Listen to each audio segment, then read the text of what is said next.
ಸೇನೆ ಸಮರಾಭ್ಯಾಸದಲ್ಲಿ ತೊಡಗಿದೆ. ಇತ್ತ ಜಮ್ಮು ಕಾಶ್ಮೀರ ಗಡಿ ಭಾಗದ ಜನ ಕೆಲಸವಿಲ್ಲದೆ ಜೀವನ ಸಾಗಿಸೋದು ಕಷ್ಟವಾಗಿದೆ. ಗಡಿ ಭಾಗದ ಜನರಿಗೆ ಅಮರನಾಥ ಯಾತ್ರೆ ಸೇರಿ ಕೇವಲ 4 ತಿಂಗಳು ಮಾತ್ರ ದುಡಿಯೋಕೆ ಸಾಧ್ಯವಿರುತ್ತೆ. ಆದ್ರೆ ಅದೇ ಸಮಯದಲ್ಲಿ ಗಡಿಯಲ್ಲಿ ಕಟ್ಟೆಚ್ಚರ ಇರೋದ್ರಿಂದ ಸ್ಥಳೀಯರು ಈಗ ಕಂಗಾಲಾಗಿ ಹೋಗಿದ್ದಾರೆ. ಭಾರತದಲ್ಲಿ ಯುದ್ಧದ ಕಾರ್ಮೋಡ ಕವಿದಿದೆ. ಇದರ ನಡುವೆ ರಿಪಬ್ಲಿಕ್ ಕನ್ನಡ ನೋಡಿ ಗಡಿ ಗ್ರಾಮದ ಜನರ ಬದುಕನ್ನ ನಿಮ್ಮುಂದೆ ಅನಾವರಣಗೊಳಿಸುವಂತ ಪ್ರಯತ್ನವನ್ನ ಮಾಡ್ತಾ ಇದೆ. ಬಾರ್ಡರ್ ನಲ್ಲಿ ಜನ ಹೇಗ್ ಬದುಕ್ತಾ ಇದ್ದಾರೆ, ಯುದ್ಧದ ಸಮಯದಲ್ಲಿ ಅವರ ಚಾಲೆಂಜ್ ಗಳು ಏನು ಅನ್ನೋದನ್ನ ತೋರಿಸುವಂತ ಪ್ರಯತ್ನ ಮಾಡ್ತಾ ಇದೆ. ನೋಡಿ, ಇಲ್ಲಿನ ಜನರನ್ನ ನಾವು ಮಾತಾಡಿಸ್ತಾ ಇದ್ದೀವಿ. ಅವರು ಕೇವಲ ಅಮರನಾಥ ಯಾತ್ರೆಯ ಸಮಯದಲ್ಲಿ 2 ತಿಂಗಳು ಅಮರನಾಥ ಯಾತ್ರೆಗೆ ಬರುವಂತ ಯಾತ್ರಿಕರನ್ನ ಕರೆದುಕೊಂಡು ಹೋಗುವಂತ ಕುದುರೆಯನ್ನ ಓಡಿಸುವಂತ ಕೆಲಸ ಮಾಡ್ತಾರೆ. ಅದನ್ನ ಹೊರತುಪಡಿಸಿದ್ರೆ ಪಂಜಾಬ್ ನಲ್ಲಿ ಶಾಲು ಮಾರಾಟ ಮಾಡೋ ಕೆಲಸ ಮಾಡ್ತಾರೆ. ಅದ್ರ ಹೊರತಾಗಿ ಇಲ್ಲಿನ ಜನರಿಗೆ ಯಾವುದೇ ಉದ್ಯೋಗ ಇಲ್ಲ, ಏನೂ ಕೂಡ ಇಲ್ಲ. ಈ ಯುದ್ಧದ ಸಮಯದಲ್ಲಂತೂ ಮನೆಯಿಂದ ಹೊರಗಡೆ ಬರೋದಕ್ಕೆ, ಜಮೀನಲ್ಲಿ ಹೋಗಿ ತಮ್ಮ ಮೇಕೆಗಳನ್ನ ಮೇಯಿಸೋದಕ್ಕೆ, ಕುರಿಗಳನ್ನ ಮೇಯಿಸೋದಕ್ಕೂ ಕೂಡ ಅವರಿಗೆ ಸಾಧ್ಯ ಆಗೋದಿಲ್ಲ. ಆ ರೀತಿಯಾಗಿ ಇಲ್ಲಿ ಸೇನೆ ಬಂದೋಬಸ್ತ್ ಮಾಡುತ್ತೆ. ಆದ್ರೆ ಇಂಥ ಸಮಯದಲ್ಲಿ ನಾವು ಭಾರತದ ಜೊತೆ ಎಂದಿಗೂ ಕೂಡ ಇರ್ತೀವಿ, ನಮಗದ್ರಲ್ಲಿ ಯಾವುದೇ ಬೇಸರ ಇಲ್ಲ ಅನ್ನೋದನ್ನ ಅವ್ರು ಹೇಳ್ತಾ ಇದ್ದಾರೆ. ಅವ್ರು ಮಾತಾಡ್ತೀನಿ. ಸರ್, आपका क्या काम है सर इधर? सर, मैं 12 क्लास पढ़ चुका हूं और यहाँ पे खाली सर ये 2 सीजन मिलता है हमें. एक अमरनाथ यात्रा जो 40-42 दिन रहता है. ಸೇನೆ ಸಮರಾಭ್ಯಾಸದಲ್ಲಿ ತೊಡಗಿದೆ. ಇತ್ತ ಜಮ್ಮು ಕಾಶ್ಮೀರ ಗಡಿ ಭಾಗದ ಜನ ಕೆಲಸವಿಲ್ಲದೆ ಜೀವನ ಸಾಗಿಸೋದು ಕಷ್ಟವಾಗಿದೆ. ಗಡಿ ಭಾಗದ ಜನರಿಗೆ ಅಮರನಾಥ ಯಾತ್ರೆ ಸೇರಿ ಕೇವಲ 4 ತಿಂಗಳು ಮಾತ್ರ ದುಡಿಯೋಕೆ ಸಾಧ್ಯವಿರುತ್ತೆ. ಆದ್ರೆ ಅದೇ ಸಮಯದಲ್ಲಿ ಗಡಿಯಲ್ಲಿ ಕಟ್ಟೆಚ್ಚರ ಇರೋದ್ರಿಂದ ಸ್ಥಳೀಯರು ಈಗ ಕಂಗಾಲಾಗಿ ಹೋಗಿದ್ದಾರೆ.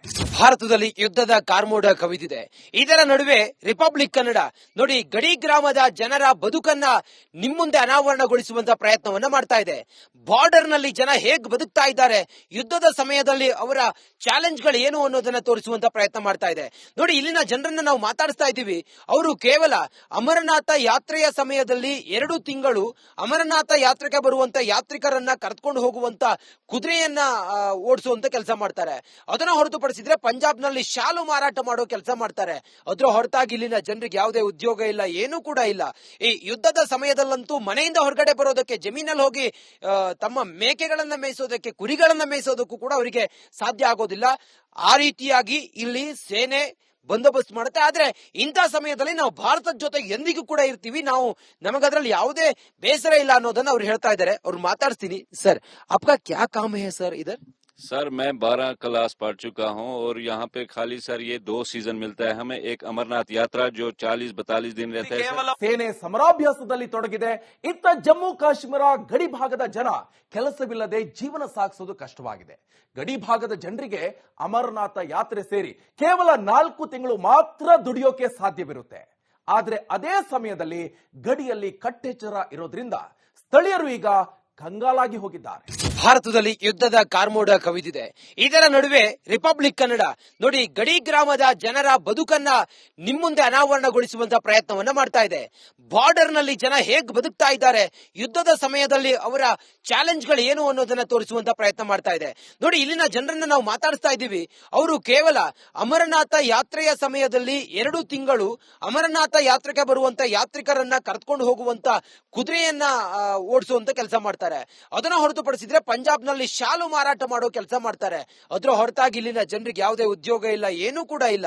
ಈ ಯುದ್ಧದ ಸಮಯದಲ್ಲಂತೂ ಮನೆಯಿಂದ ಹೊರಗಡೆ ಬರೋದಕ್ಕೆ, ಜಮೀನಲ್ಲಿ ಹೋಗಿ ತಮ್ಮ ಮೇಕೆಗಳನ್ನ ಮೇಯಿಸೋದಕ್ಕೆ, ಕುರಿಗಳನ್ನ ಮೇಯಿಸೋದಕ್ಕೂ ಕೂಡ ಅವರಿಗೆ ಸಾಧ್ಯ ಆಗೋದಿಲ್ಲ. ಆ ರೀತಿಯಾಗಿ ಇಲ್ಲಿ ಸೇನೆ ಬಂದೋಬಸ್ತ್ ಮಾಡುತ್ತೆ. ಆದ್ರೆ ಇಂಥ ಸಮಯದಲ್ಲಿ ನಾವು ಭಾರತದ ಜೊತೆ ಎಂದಿಗೂ ಕೂಡ ಇರ್ತೀವಿ, ನಮಗದ್ರಲ್ಲಿ ಯಾವುದೇ ಬೇಸರ ಇಲ್ಲ ಅನ್ನೋದನ್ನ ಅವ್ರು ಹೇಳ್ತಾ ಇದ್ದಾರೆ. ಅವ್ರು ಮಾತಾಡ್ತೀನಿ. ಸರ್, आपका क्या काम है सर इधर?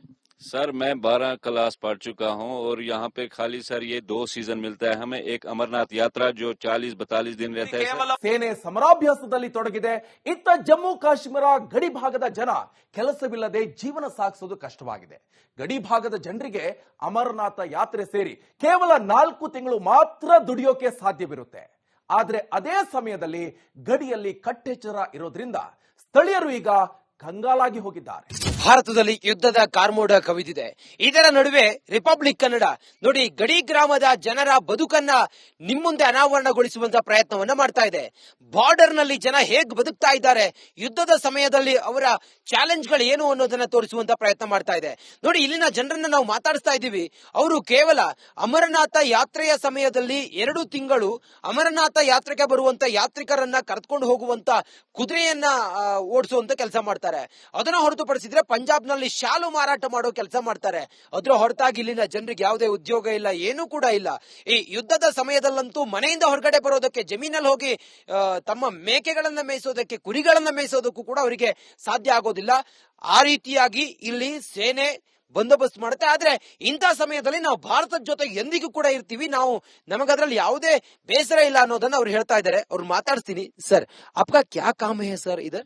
सर, मैं 12 क्लास पढ़ चुका हूं और यहाँ पे खाली सर ये 2 सीजन मिलता है हमें। एक अमरनाथ यात्रा जो 40-42 दिन रहता है सर। ಸೇನೆ ಸಮರಾಭ್ಯಾಸದಲ್ಲಿ ತೊಡಗಿದೆ. ಇತ್ತ ಜಮ್ಮು ಕಾಶ್ಮೀರ ಗಡಿ ಭಾಗದ ಜನ ಕೆಲಸವಿಲ್ಲದೆ ಜೀವನ ಸಾಗಿಸೋದು ಕಷ್ಟವಾಗಿದೆ. ಗಡಿ ಭಾಗದ ಜನರಿಗೆ ಅಮರನಾಥ ಯಾತ್ರೆ ಸೇರಿ ಕೇವಲ 4 ತಿಂಗಳು ಮಾತ್ರ ದುಡಿಯೋಕೆ ಸಾಧ್ಯವಿರುತ್ತೆ. ಆದ್ರೆ ಅದೇ ಸಮಯದಲ್ಲಿ ಗಡಿಯಲ್ಲಿ ಕಟ್ಟೆಚ್ಚರ ಇರೋದ್ರಿಂದ ಸ್ಥಳೀಯರು ಈಗ ಕಂಗಾಲಾಗಿ ಹೋಗಿದ್ದಾರೆ. ಭಾರತದಲ್ಲಿ ಯುದ್ಧದ ಕಾರ್ಮೋಡ ಕವಿದಿದೆ. ಇದರ ನಡುವೆ ರಿಪಬ್ಲಿಕ್ ಕನ್ನಡ ನೋಡಿ ಗಡಿ ಗ್ರಾಮದ ಜನರ ಬದುಕನ್ನ ನಿಮ್ಮುಂದೆ ಅನಾವರಣಗೊಳಿಸುವಂತ ಪ್ರಯತ್ನವನ್ನ ಮಾಡ್ತಾ ಇದೆ. ಬಾರ್ಡರ್ ನಲ್ಲಿ ಜನ ಹೇಗ್ ಬದುಕ್ತಾ ಇದ್ದಾರೆ, ಯುದ್ಧದ ಸಮಯದಲ್ಲಿ ಅವರ ಚಾಲೆಂಜ್ಗಳು ಏನು ಅನ್ನೋದನ್ನ ತೋರಿಸುವಂತ ಪ್ರಯತ್ನ ಮಾಡ್ತಾ ಇದೆ. ನೋಡಿ, ಇಲ್ಲಿನ ಜನರನ್ನ ನಾವು ಮಾತಾಡಿಸ್ತಾ ಇದ್ದೀವಿ. ಅವರು ಕೇವಲ ಅಮರನಾಥ ಯಾತ್ರೆಯ ಸಮಯದಲ್ಲಿ 2 ತಿಂಗಳು ಅಮರನಾಥ ಯಾತ್ರೆಗೆ ಬರುವಂತ ಯಾತ್ರಿಕರನ್ನ ಕರೆದುಕೊಂಡು ಹೋಗುವಂತ ಕುದುರೆಯನ್ನ ಓಡಿಸುವಂತ ಕೆಲಸ ಮಾಡ್ತಾರೆ.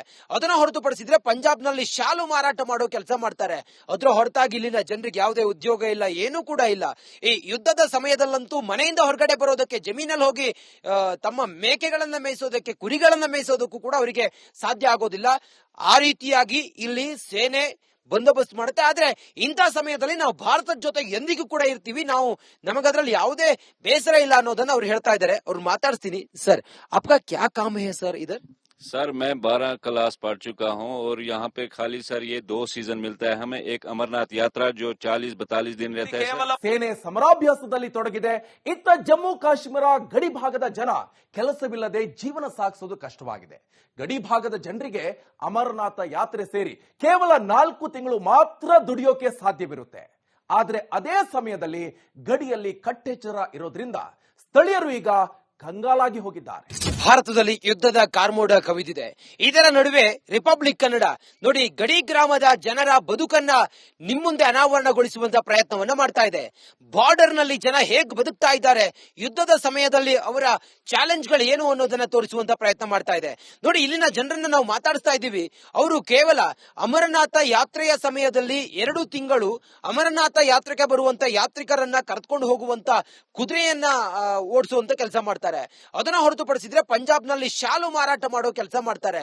ಅದ್ರ ಹೊರತಾಗಿ ಇಲ್ಲಿನ ಜನರಿಗೆ ಯಾವುದೇ ಉದ್ಯೋಗ ಇಲ್ಲ, ಏನೂ ಕೂಡ ಇಲ್ಲ. ಈ ಯುದ್ಧದ ಸಮಯದಲ್ಲಂತೂ ಮನೆಯಿಂದ ಹೊರಗಡೆ ಬರೋದಕ್ಕೆ, ಜಮೀನಲ್ಲಿ ಹೋಗಿ ತಮ್ಮ ಮೇಕೆಗಳನ್ನ ಮೇಯಿಸೋದಕ್ಕೆ, ಕುರಿಗಳನ್ನ ಮೇಯಿಸೋದಕ್ಕೂ ಕೂಡ ಅವರಿಗೆ ಸಾಧ್ಯ ಆಗೋದಿಲ್ಲ.